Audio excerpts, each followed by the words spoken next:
سڵاوتان لێبێ ماوەی 4 ڕۆژ دیداری یەکێتی نیشتیمانی کوردستان لە سلێمانی بەردەوام بوو بە ئامادەبوونی نزیکەی 4,000 ئەندام و کادر و بەرپرسی باڵای یەکێتی نیشتیمانی کوردستان لەگەڵ بەڕێز قوبات تاڵەبانی سەرپەرشتیاری دیداری یەکێتی نیشتیمانی کوردستان و سەرپەرشتیاری سکرتاریەتی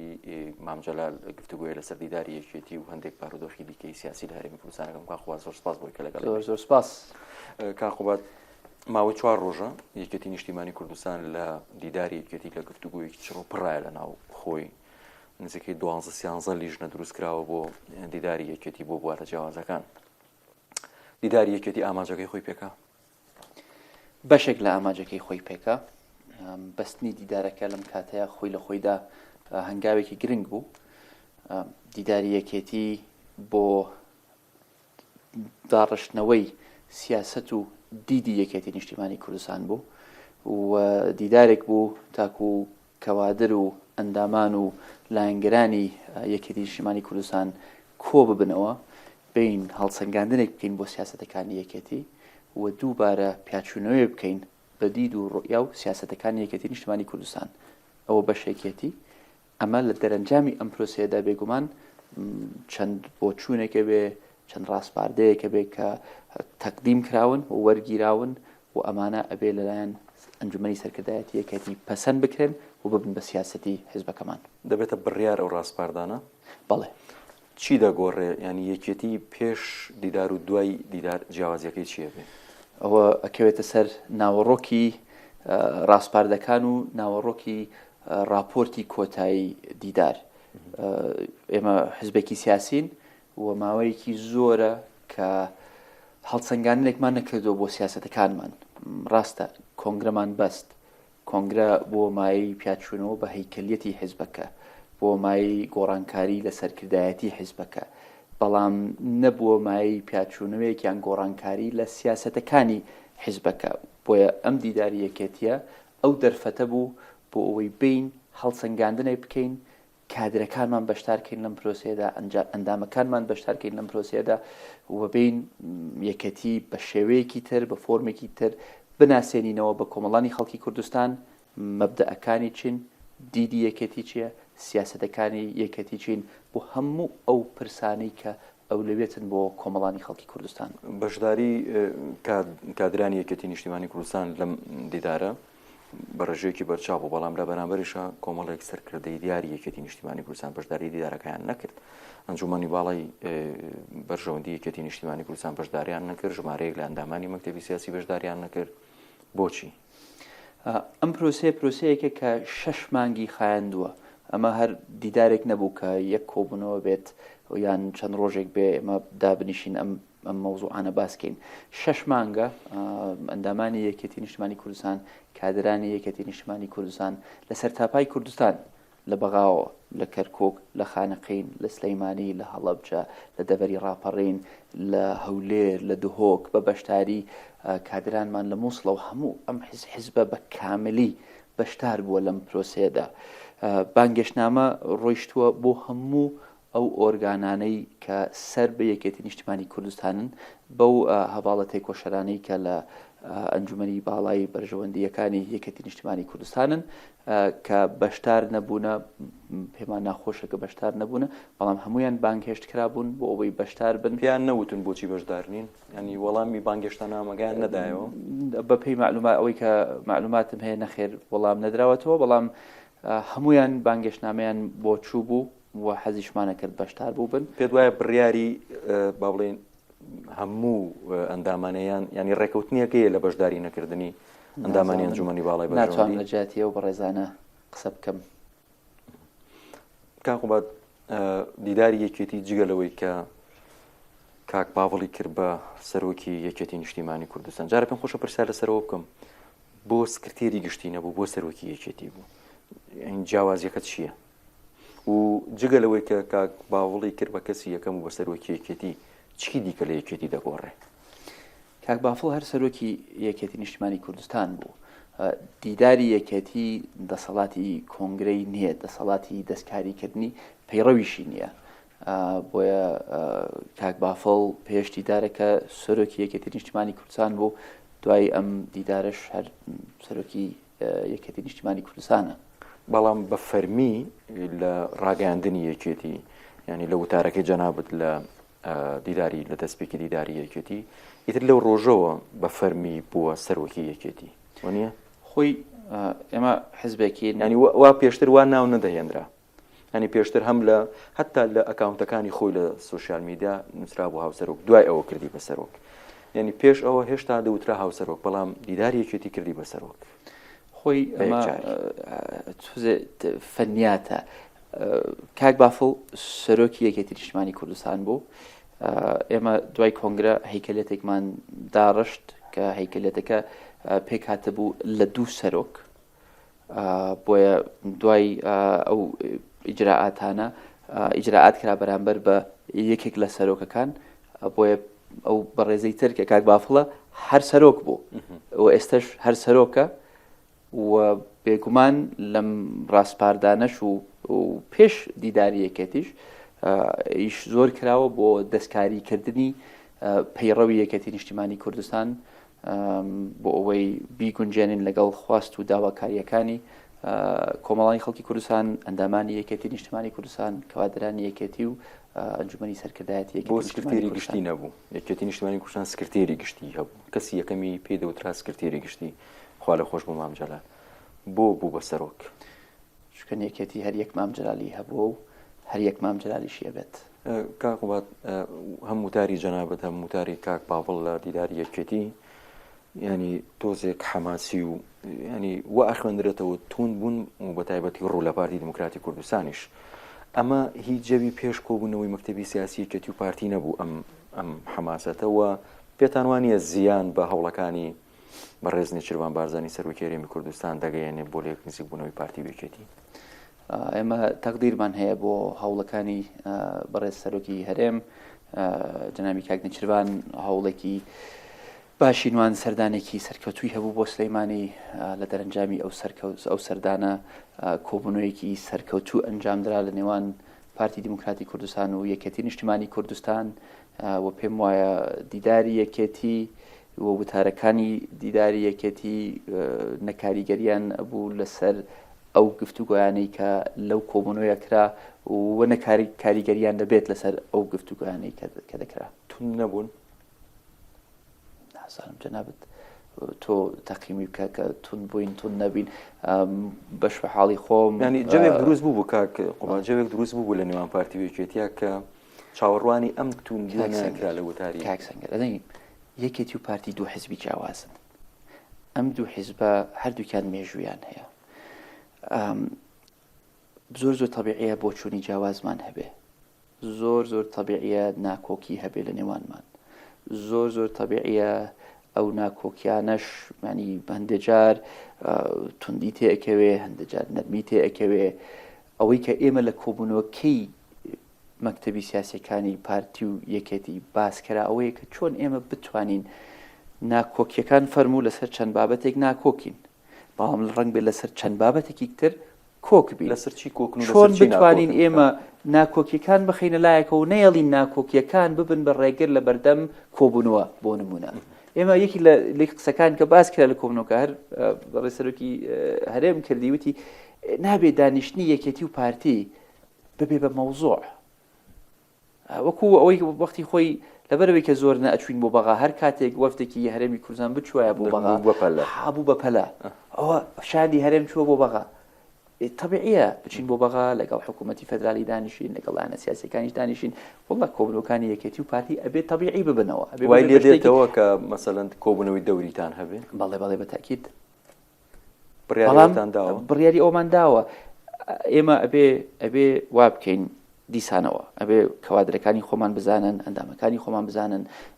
میدیەکارانی بەڕێزی وەکو ئێوە بزانن کە ئێمە دوو حیزبین دوو حیزبی جان یەک حیزب نین دوو حیزبی جاین کە دوو حیزبی جاین زۆر طبیعیە ناکۆکیمان هەبێ هاوڕا نەبین لەگەڵ یەکتری لەسەر یەک و دوو سێ بۆیە طبیعیشە ناتەبیعیە کۆ نەبینەوە لە یەکتری بتۆرەین لەبەرەوەی کە ناکۆکی هەیە ئەوە ناتەبیعیە سیاسی لە هەموو دنیا حیزب بۆ چوونی جیاوازی هەیە ئایدۆلۆجی جیاوازی هەیە بەرژەوەندی جیاوازی هەیە طبیعیە طبيعي نییە ئەگەر هەمومان وەکو ڕۆبۆت یەک بین و یەک ئاراستەمان هەبێ و یەک قسەمان هەبێ و لەسەر هەموو شتێک کۆک بین ئەوە ئەنجا گومان دروستەکە ئەگەر لەسەر هەموو شتێک کۆک بین. لە دوایین کۆبوونەوەی ئێوە پارتی دیموکراتی کوردستانە بڕیارتاندا لیژنە دروست بکەن بۆ چارەسەری کێشەکە؟ نەخێر، چونکە وتمان هەر کاتێک لیژنەیەکمان پێکهێناوە ئەوە یعنی ئیشەکە ناکرێ. وتمان توزێ دوورکەوینەوە لەو ئالیەتە تەقلیدیانەی کە پێشتر هەبووە لیژنە پێکەهێنین بۆ ئەمە و لیژنە پێکەهێنینەوە و ئیتر هیچ دەرەنجامێکیشی نەبێ. ئەمە قیادەیەکی سیاسی خەڵکانی تێکۆشەر بەڕێز خاوەن وەزن خاوەن قەراری هەردوو حیزبەکە کۆبوونەوە بۆی بڕیاریاندا ئەم کۆبوونەوانە بەردەوامیان هەبێ، کێشە هەبێ بە ئەم کۆبوونەوانە چارەسەریانکەن، بابەتی مناقەشە هەبێ بە ئەم کۆبوونەوە مناقەشەیان بکەن. بۆیە پێم وایە ئەمە ڕاستە توزێ وەکو بە سوعبەت و بە تەعلیق باسمان کرد کە با ئیتر واز لەو شتە تەقلیدیانە بێنین، هەردوو لا کۆک بوون لەسەرەوە خۆشبەختانە کە کێشە هەیە با ئەو ئەم تیمە ئەم قیادەیە کە ئیترەوە بڕیاردەری هەردوو حیزبەکە لەوێ بوون موجود بوون بتوانن مناقەشەی بابەتەکان بکەن و لەکوێ توانیمان ڕێکەوین و لەکوێ توانیمان نەمانتوانی ڕێکەوین بێتەبیعیە با ڕێنەکەوین. ئەخر لە بابەتێکە کە نەگەنە ڕێکەوتن کاریگەری لەسەر ئەوانی دیکە نابێ بۆ نمونە نابێ ڕێک ئەوەیە کاکسەنگەر ئێمە ئەبێ ئالێتێک بدۆزینەوە تێبگەینەوە کە لە هیچ شوێنێکی دنیا نییە دوو حزبی ڕکابەر لەسەر هەموو بابەتێک کۆک بن. لە ئەمریکا حزبی دیموکرات و حزبی کۆماریەکان لەسەر هەموو شتێک کۆک کرد نەخێر. لە بەریتانیا لە ئەڵمانیا ئەگەنە بۆ حزب هەیە ئەگەر حزبەکان ڕەئی شەوازیان نەبێ زۆر جار هەر خۆتان وتوتانە لە سەکردەکانی هەردوولاکە ئێمە دەوڵەت نین. ئەگەر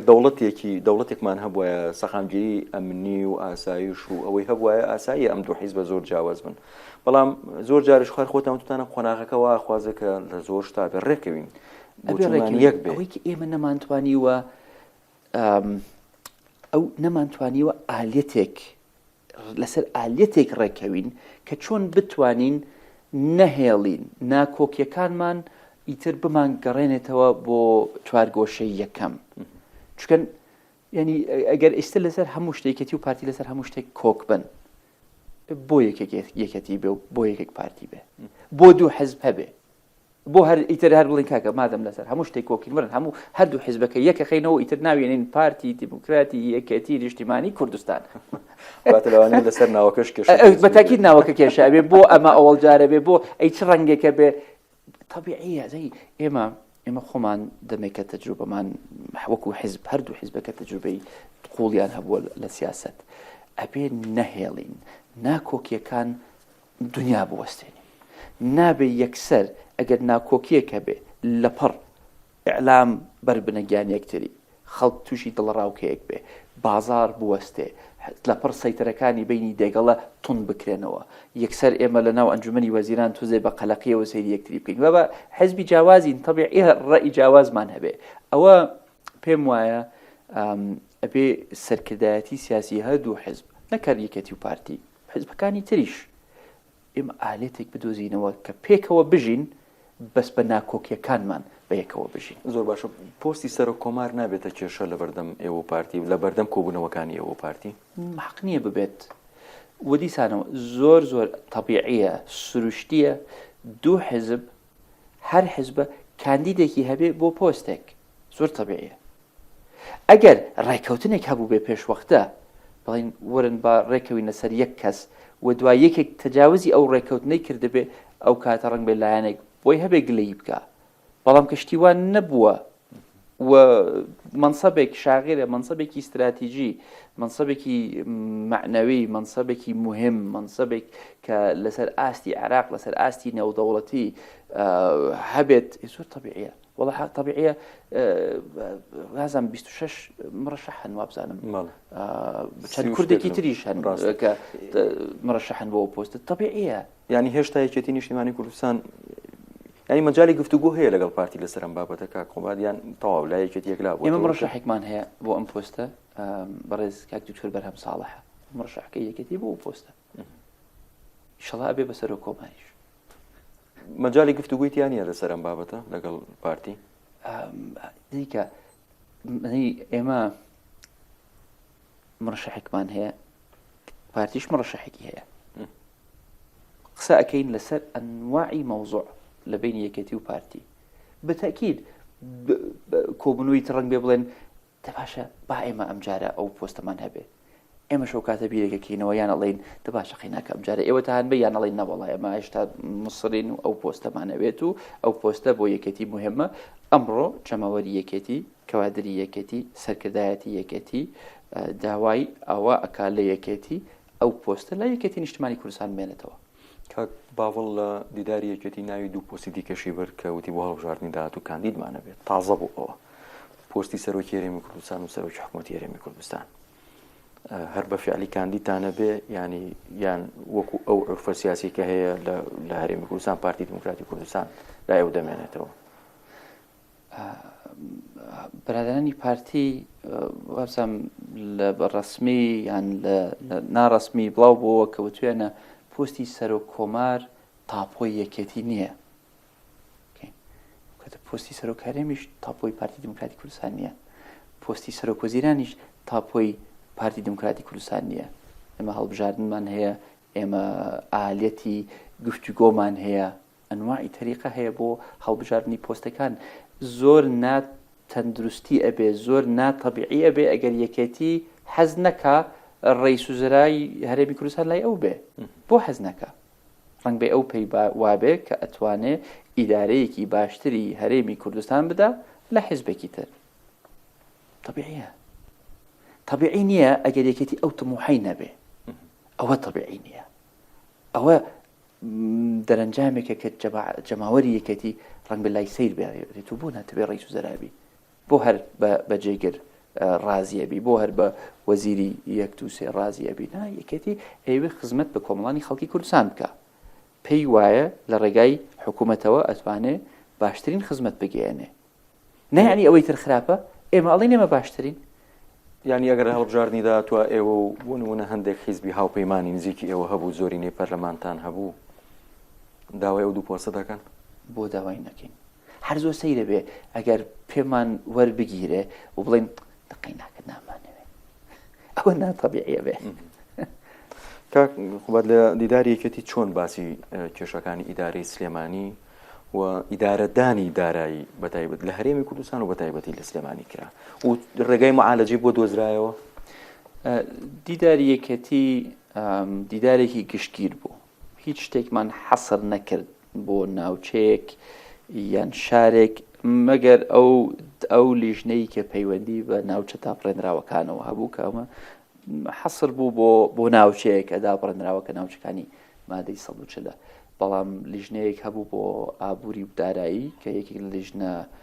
کاریگەرەکان بوو، لیژنەیەکی قەرەباڵغ بوو، خەڵکانێکی زۆر بەشدار بوون لەو لیژنەیە. بەڵام لەو لیژنەیە ئەو بەشەی کە من گوێیم لێی بوو و من تیای بەشدار بووم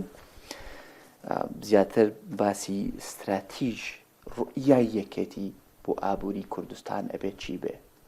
بۆ ئیدارەدانی مەلەفی دارایی هەرێمی کوردستان چی بێ، چۆن کادرانی خۆمان هوشیارەکەینەوە کە فەرق هەیە لە بینی مەلەفی دارایی و مەلەفی ئابووری. ئەمە چۆن ئێمە بتوانین بیکەین بە بەشێک لە ڕوئیای حیزبەکەمان کە مەوزوعێک بێتە پێشەوە کە پەیوەندی بە ئابووری هەرێمی کوردستانەوە هەبێ، سیاسەتی یەکێتی نیشتیمانی کوردستان ڕوون بێت لەسەر ئەو مەوزوعە. و ئەمە یەکێک لەو شتانەیە کە من شانازی بە یەکێتیەوە کەم کە ئەتوانێت ئەم جۆرە پرسیارانە لە خۆی بکاتەوە و پێم وایە یەکێتی ببێ بە حیزبێک کە بۆ هەموو ئەو پرسانەی کە ئەولەویەتی کۆمەڵانی خەڵکی کوردستانن سیاسەتێکی هەبێ، سیاسەتەکەچی ڕوون بێ، نەیهێڵن بۆ میزاجی من کە لەناو حکوومەت بم یان میزاجی بەڕێزێکی تر کە وەزیر بێ. ئەمە سیاسەتی یەکێتیە، ئەمە ئەو مەبدەئانەیە کە یەکێتی باوەڕی پێیەتی. ئەوەش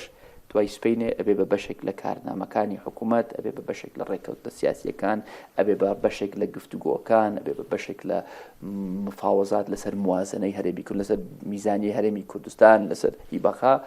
هەمووی لە ڕوئیاوە دەست پێەکە. ئەبێ میزاجی شخصی دەرکەین لەم پرۆسەی سیاسەتە. سیاسەت ئەبێ بریتی بێ لە سیاسەتەکان. قوبەت گلەیەک کە لە یەکێتی نیشتیمانی کوردستانە کرێ بە تایبەتی لەلایەن پارتیەکانەوە ئەوەیە کە یەکێتی هەم بەشدارە لە حکوومەت هەم بەشدارە نیە، ینی ئۆپۆزیسیۆنە و زۆر جاڵێ هەردووکیانە، ینی گلەیتان لێەکەن یەکێتی لە دیداری یەکێتیە چه سیاسەتێکی دیاری کە بەرامبەر بە حکوومەتی هەرێمی کوردستان، ینی لە مۆلا مامەڵەی یەکێتی نیشتیمانی کوردستان لەگەڵ حکوومەتی هەرێمی کوردستانە چۆنە بێت؟ یەکێتی لە هەموو حکوومەتەکانە دەورێکی کارە و کاریگەری هەبووە، یان ڕئیس وزەرایی لابووە یان جێگیری لابووە، لە هەموو حکوومەتەکانە یەکێتی بەشێک بووە لە حکوومەت، بەڵام وە بەم کابینەی ئێستش، بەڵام هەر لەبەرەوەی کە بەشێکین لە حکوومەت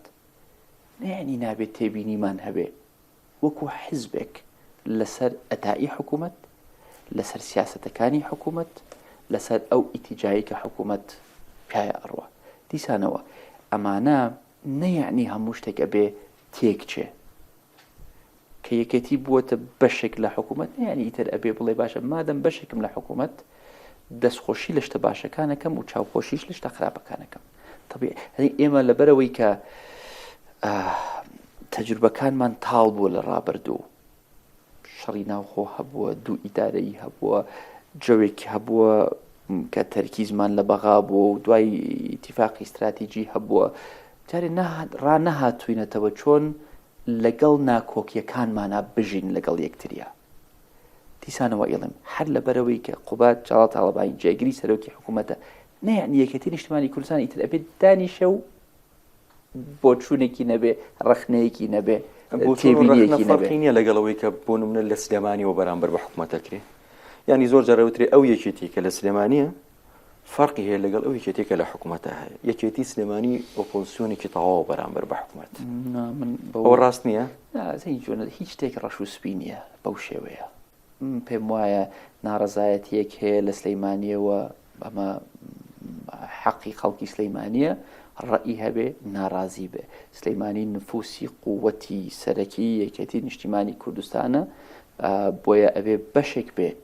لەو نفوسە، ئەبێ گوێگر بێ لەو ناڕەزایەتیە، خۆ لە خۆیەوە ناڕازی نییە، لە خۆیەوە گلەیی ناکە، لە خۆیەوە تەلەفۆن بۆ من ناکرێ و گلەیم لێ بکرێ قوبات چییە ئەم مەوزوعە چی نییە. بەشێکن لەم کۆمەلگایەدا نەبڕاوین لەم کۆمەلگایە، بۆیە کە کۆمەلگا بە گشتی تێبینیەکی هەبێ طبیعیە یەکێتیش ئەو تێبینیە گەیەنەری ئەو تێبینیە بێ، طبیعیە یەکێتی هەوڵ بدا چارەسەری بدۆزێتەوە بۆ ئەو تێبینیە. بۆیە دیسانەوە ئەمە نابێ ئەوەندە بە حەساسی ئەم شتانە وەرگین. زۆر زۆر طبیعیە سلەیمانی لەوەتی سلەیمانی هەبووە تێبینی هەبووە، لەوەتی حکوومەتەکان هەبووە سلەیمانی ناڕەزایەتی هەبووە. کاک بەرهەم سەرۆک وەزیرانی هەرێمی کوردستان بووە، سلەیمانی تێبینی هەبووە لەسەری. بەڕێز کاک عومەر فەتاح نایبی ڕئیس وزرا بووە لە هەرێمی کوردستان، جێگیری سەرۆکی حکوومەت بووە لە هەرێمی کوردستان، سلەیمانی و یەکێتی لە ناو سلەیمانی تێبینی هەبووە، کاک عیماد ئیلە ئاخری. بۆیە ئەبێ ئێمەی سیاسی ئەبێت تۆزێ تەحملمان هەبێ و حیزبە سیاسیەکانیش بە هەمومانەوە، بە یەکێتیمانەوە، بە پارتیەکانەوە، بە لایەنەکانی تریشەوە ئەبێت تۆزێ ڕابین بە تەحملی ڕەخنە بکرین. نابێ ئەوەندە ناسک بین کە ڕەخنەیەک یەکسەر وامان لێ بکە، وا بزانین موامەرەیەکمان لێ ئەکرێ یان دژایەتی یەکەکرین. وەڵڵا کەس بەقەدر من ڕەخنەی لێ نەگیراوە لەم 6 ساڵی ڕابردوو، بەس ئیشی منە وەکو سیاسێک تەحملی ئەو ڕەخنانە بکەم. بەڵێ کاقوبات باسی دێگەڵت کرد، باسی ئەو هەموو سەیتەرێت کرد کە لە نێوان پارتی و ژێتی هەیە. جنین پراسخارت لە بەردەم ئەنجومەنی ئاساییشە باسی زۆنی تۆغبوونەوەی زۆنی زەرد و سەوزی کرد. کەی ئەمە کۆتایی بێت؟ کەی کاڵە بێتەوە؟ سکە باوەڕ ناکەم زۆنی سەوز و زەرد طبعا ئەمە دروست نییە جارێ یەکەم، چکەن احترامن بۆ ئەوانەی کە لەم دی و دێگەڵە ئەژین و سەوز نین، ئەگەر نیلی بن، شینی کاڵ بن، قاوەیی بن، پرتەقاڵی بن، تاکو زەردیشی تایە ئەم دی و لەو دیویش سەوزی تایە، پرتەقاڵی تایە، قاوەیی تایە، سپیتایە ببورن بۆ ئەوانەی کە ڕەنگەکانم لە بیر چوومە بەستم بێ ڕیزی نەبوو بەرامبەریان ماشەڵڵە ڕەنگەکانەوەندە زیادیان کردووە لە کوردستان احتمال باشە زۆر باشە با خەڵک ئازاد بن ڕێی خۆیانیان هەبێ بەڵام نفوس ناگۆڕێت تو وەرە بۆ ئەمریکا ئەو ویلایەتانەی ئەمریکا هەندێک ویلایەت هەیە ناویان ناوە ویلایەتی سوور لە سی ئینتیخاباتی ڕابردوو هەر سوور بووە لە هەندێک ویلایەت هەیە لەوەتی ئەمریکا هەیە شین بووە طبیعیە بەس ئێستا کاخوات مادەم ئەم ڕەنگا و ڕەنگە لە هەردوو زۆنەکە هەیە ئەوەی طبیعی بۆ لەسەر ئاستی ینی مەسەن نەتەوەی گرتوەکان ئەڵێن ئەمە خەتەرە و هەیە تۆ بۆتەوە پرسیارەکە ئەوەیە ینی چی ئەەکەن پارتی وێکێتی بۆی ئەوەیتەرە چێ لە بینی ئەوەی لای ئەوەی من تەریقە بمەوە پێی ڕاستی من لێرە ئەوەی کە من پێم وایە ئەبێ عیلاجی بکەین ڕەنگەکە نییە نابێ سەیتەرە هەبێ لە بینی جا پرسیارەکە کەی ئەو سەیتەرانە هەڵەگیرێن بۆ لە بینی چەند کیلومتر کەمتر لە کیلومترەکە من حازرم لای بەرم ئەمە ئادەی چۆنە ئەمە ناخۆشە ئەچی بۆ سەیترێک دوای فترەیەک هەیە ئێستا ناوچەیە 100 مەترێکە چەندێک پێشخەریەکەی بۆ لابردنی من دەست پێشخەریەکەم پێم خۆشە ئەو دوو سەیترەیە لا ببرێت یەک سەیتەرەی مشتەرەکی لێدانێش زەر زۆر باشە بێت لە دوایم چاپێکوتنەوە کاری بۆ من لەگەڵ جەنابی سەرۆکی حکوومەت قسەکەم من فەرموو بە ئەمە چاپ ینی چۆنە ئەبێ کۆتایی بەمە بێت من پێم وایە تا ئەم سەیتەرانە هەبن سەر کاتێک کە تووشی گرژێکی سیاسیە بین ئەوە فەرموو لە پرسەیرەکەی تون دەبێتەوە ئەچی بۆ کوێ هەویەکە دەکوێ سیارەی ڕقەمی سیارێک ناخۆشە پێم وایە لەم سەردەمە ئەبێ ئێمە لە ئەنجومەنی وەزیران مناقەشەیەکی جددیەوە بکەین کۆتایی بەمە بێنین عیبە بەڕاستی بەسە چەند خولەکێکی تایبەت دەکەم بە هەڵبژاردن کاک قوبات ئەمساڵ هەڵبژار نەکرێت لە هەرێمی کوردستان هیوادارم بکرێت زەی من ئەم چەند ڕۆژە چاپێکەوتن لەگەڵ بەشێکی زۆری بەرپرسانی گۆڕان و پارتی وێکێتیش کردو هەمووی دەڵێ هیوادارم بکرێ بەس لە ڕووی واقعیەوە زەمینە لەبارە بۆ یەکی دە هەڵبژاردن بکرێ ڕاستیتەوێ قورسە هەر وەخت ئەوەستا مرۆ چەندی مانگە